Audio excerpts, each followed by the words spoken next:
Good morning. This is Bill from Out of Europa, Naples on a, again, it's a pretty crappy Friday. I'm already dripping with sweat. It's still muggy.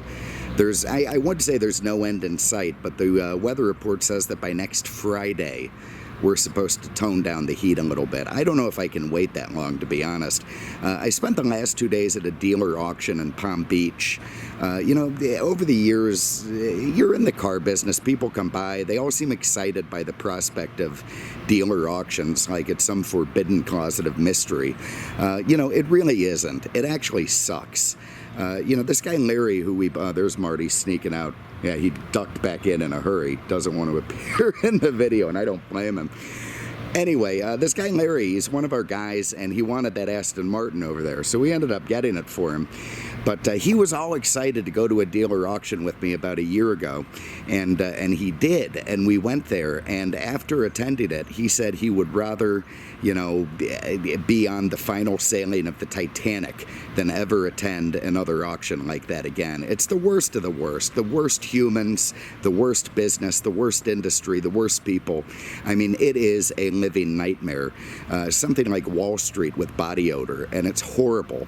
And those 2 days over in West Palm were not that much fun, but I got the cars I needed to get. In fact, right now I'm shopping based on what I want to review, so it's I don't care if they make money or not. I just like the cars. So don't leave a car guy in charge of your buying if you want to make any money. That's for damn sure. Anyway, so what we've got is this 2005 Chrysler Crossfire Roadster. This is a particularly nice example of a rather controversial car. We could get into the history of Chrysler, which is moderately interesting, but not entirely. I mean, a guy named Walter Chrysler turned Willys around. I guess he was kind of an early corporate, re-engineer. Then he went to Maxwell Chalmers, another car company. Didn't quite turn them around. They fell on their ass. And he built Chrysler Corporation out of the ashes. And then they spent decades and decades and decades being the Pepsi and Burger King, that is to say the big number two, to Ford and GM's McDonald's. Well, not entirely true. I think up to the post-war, just barely the post-war period, like 49, for a little while, Chrysler was the second biggest. But that went away, and they ended up, building some pretty interesting crap in the 60s and 70s with the Hemis and the weird colors and all that stuff that nobody really appreciated, a few years later. Then they over-appreciate now. Anyway, who wants to get into all this? And then at some stage, Iacocca came along and saved Chrysler with the minivan. More interestingly, and this was something that, not a lot of people really think about or know, is that Chrysler was instrumental in building rockets. They were very, very tied to the space race. Marty, that's really, it's a fantastic haircut. It's a great parking job. It's a good parking job, as usual, like, Helen Keller did it, and really a terrific haircut. I mean, honestly, if you paid more than $7 for that, I didn't. You got ripped off. Anyway, where the hell were we? Space race. So yeah, I mean, who knew? So Ford actually built Mission Control, that thing with all the cigarette butts and coffee cups and TV screens. They built that entirely. GM built the Lunar Rover, which is pretty neat.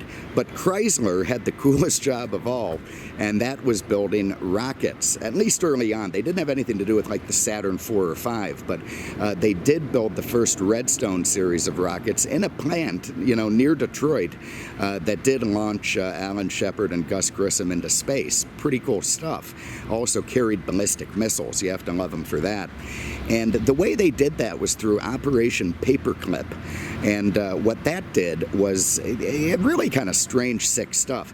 So after World War II, the Soviets and the Americans just sort of divided up Germany's scientists. They just went over and grabbed them like they were war booty. And the Soviets got a few, those poor bastards. They didn't have a great life. And the Americans took a few, including a guy named, I believe it was Werner von Braun, who headed up Hitler's V2 rocket project, him and his team. And they immediately went to work on building rockets for the United States so we could get a foot up in the Cold War. I mean, after Yuri Gagarin and all that stuff, everybody was kind of freaked out. So we had to catch up, and Hitler's guys helped us with that, thank God. And Chrysler was the company that sort of built the rockets. In fact, they had a whole space. You think about Tesla. That's, great. Okay, so they launch an electric car into space. Yeah, nippy, yippee, yippee. But Chrysler was doing this more than half a century ago. They were launching people into space. Pretty cool stuff. And building rockets in, Michigan and in New Orleans. They went on to build the Saturn 1B rocket, which petered out in 1975 with some sort of detente mission with the Soviets to connect with a Soyuz spacecraft or something.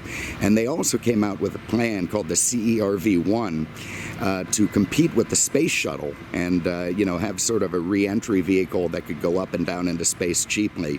But NASA instead picked the shuttle program, and the rest is history.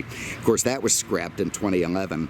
And now if an American astronaut wants to go up into space, he has to buy a ticket from the Russians.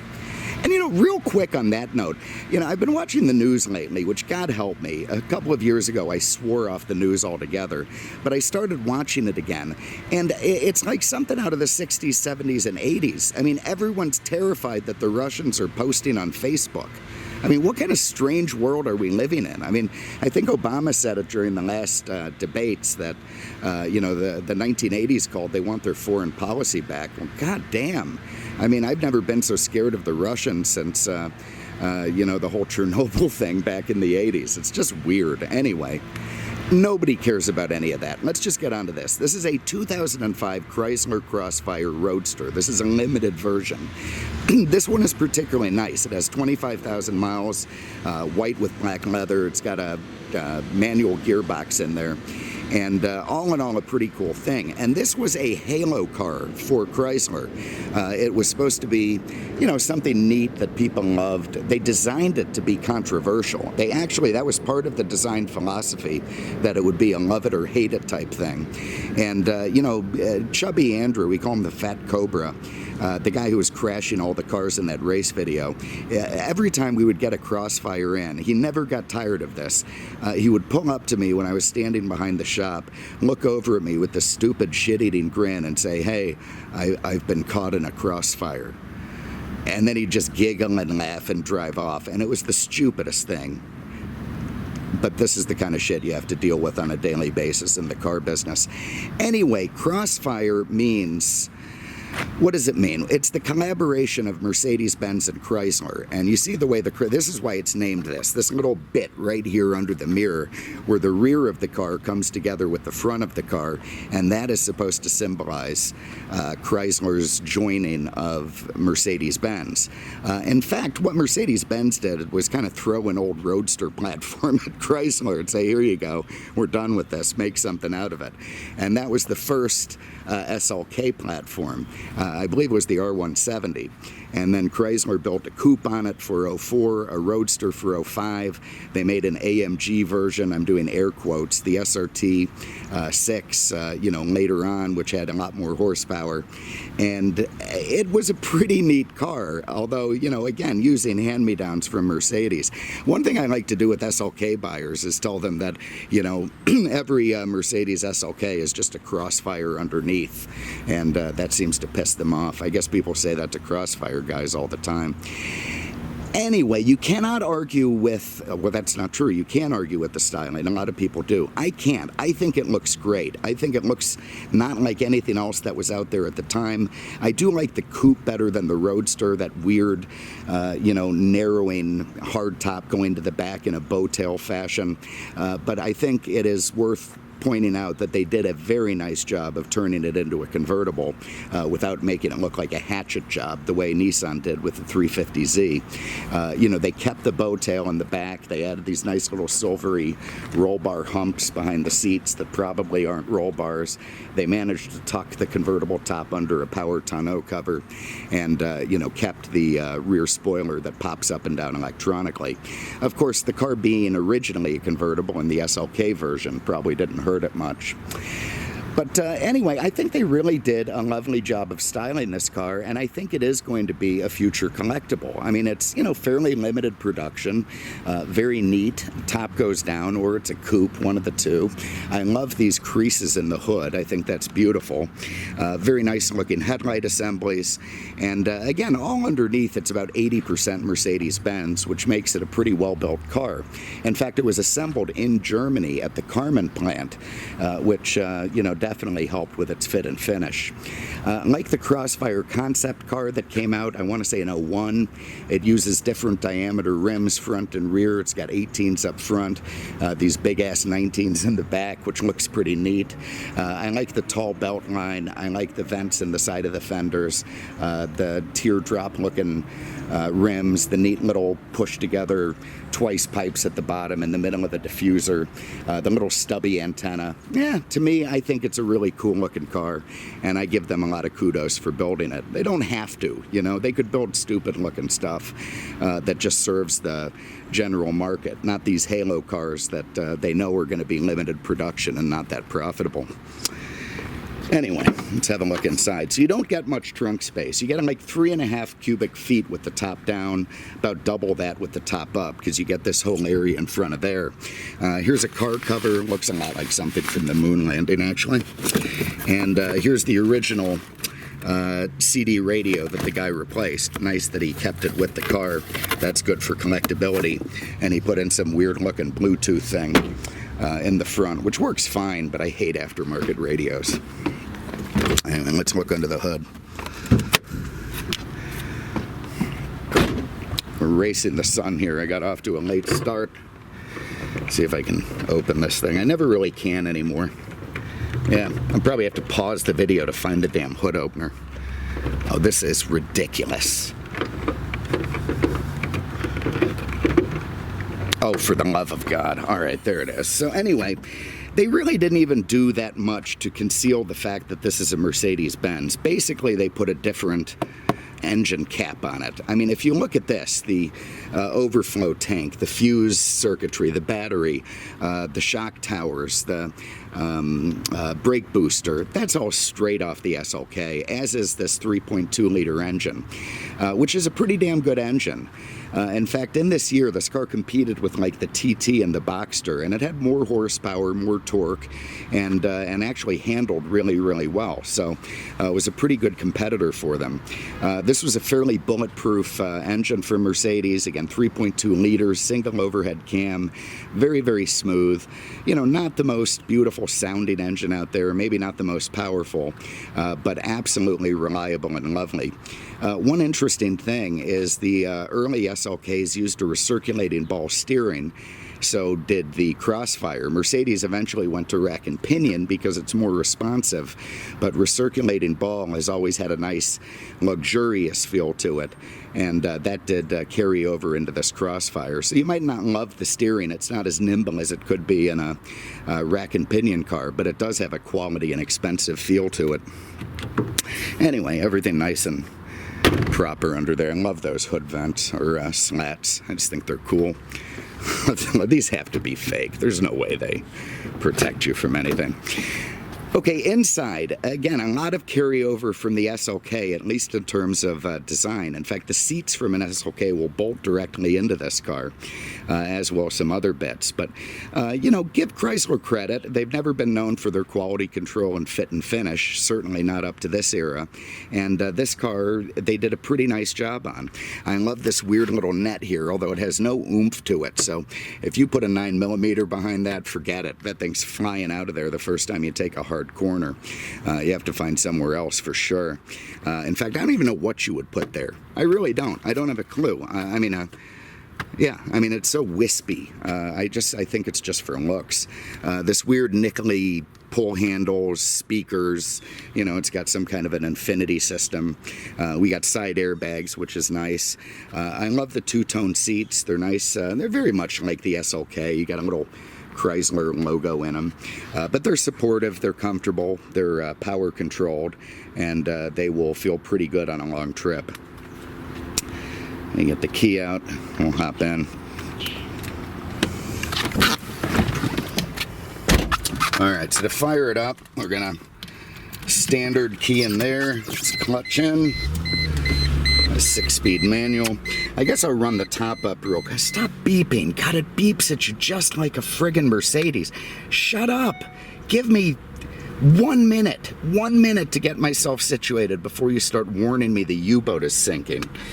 Anyway, so press down on this. You see up comes that very nice top cover. And up comes this semi-power folding soft top.